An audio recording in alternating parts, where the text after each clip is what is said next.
This is scary story time. And tonight I have a story that you should never answer the second knock. So if you're scared of like ghosts or evil things, then click off right now. But if you want to hear the story, stay tuned. So here we go. You ever heard the term knocking on death's door? Yeah, me neither. But this story is about knocking on death's door, but not the first knock, because that's fine. It's when you answer the second one that everything goes wrong. Our story tonight starts in a big city. That's where our victim lives. He lived alone in his apartment. He was a shut-in type. He didn't go out much. He liked his routine. He liked his quiet. And he especially liked watching the birds outside from his window. One day while he's sitting there watching the birds, he hears a knock at his door. And it's a hard knock. Like most people, he ignores it because he knows nobody's coming over without calling him first. So he just sits back down and continues watching the birds until all of a sudden he hears another knock.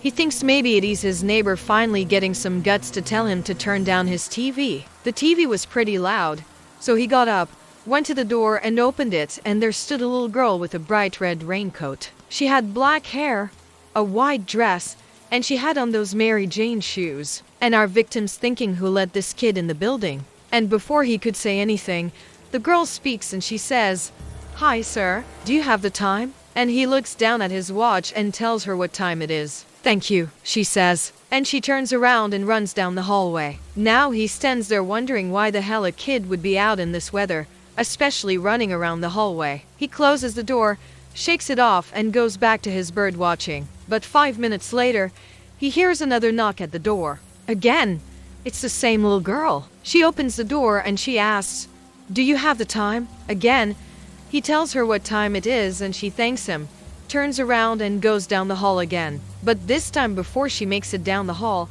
our victim calls down to her, "Hey kid, you need some help. You can't just run around the hallway like that."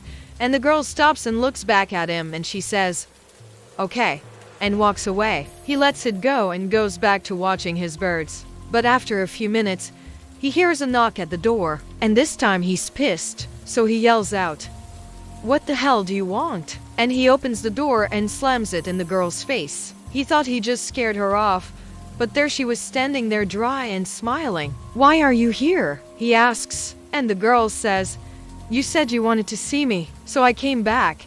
And before he can say anything, she knocks on his shoulder and disappears. What? Yep, she just disappeared. Now he's scared, but he checks to make sure the door is locked and tries to calm himself down. Maybe it's just some sort of elaborate prank by the neighbors. But then he hears a knock at the door. Who could it be? He doesn't answer, but the knocking gets louder and more insistent. And he's scared and he's confused. Who would be out in this weather? And why are they knocking on his door? Finally, he gets the courage to answer the door. And when he does, no one's there. He looks around to make sure there's no one in the hall. He even looks out the window and sees nothing. Maybe he's going crazy. He thought maybe this is a sign for him to go out and check things out. But when he opens the door, he's met with only silence. As the days pass, the man started to feel weird, like something wasn't quite right. Like there was a heaviness in the air. And then the smell started.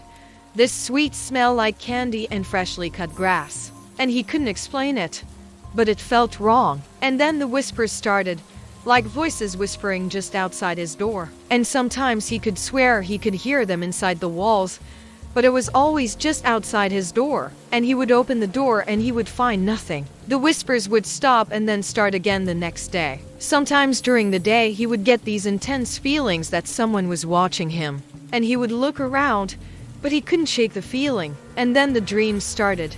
Dreams of a little girl in a Victorian nightgown. And in his dreams, he would try to talk to her, but she would turn around and he could never see her face. Then she would walk away and he would reach out and touch her, but his hand would just go through her. And then one day he woke up and he knew he had to break the cycle. This was driving him insane. So he goes to his door and he knocks. He doesn't know what he expects will happen, but he has to break the silence. No one answers. He knocks again and still no one answers. So he keeps knocking until his hand is sore. And as the sun sets, the knocking stops. That night, he has the dream again. He reaches out to touch her, but instead of going through her, his hand grabs her shoulder. And when he pulls his hand back, He can see his fingers imprinted in her shoulder. She turns around and he can finally see her face. Her eyes were black pits and she smiled at him, and he woke up screaming. Now, he knew he couldn't keep living like this anymore. He had to confront whatever was going on. So the next morning,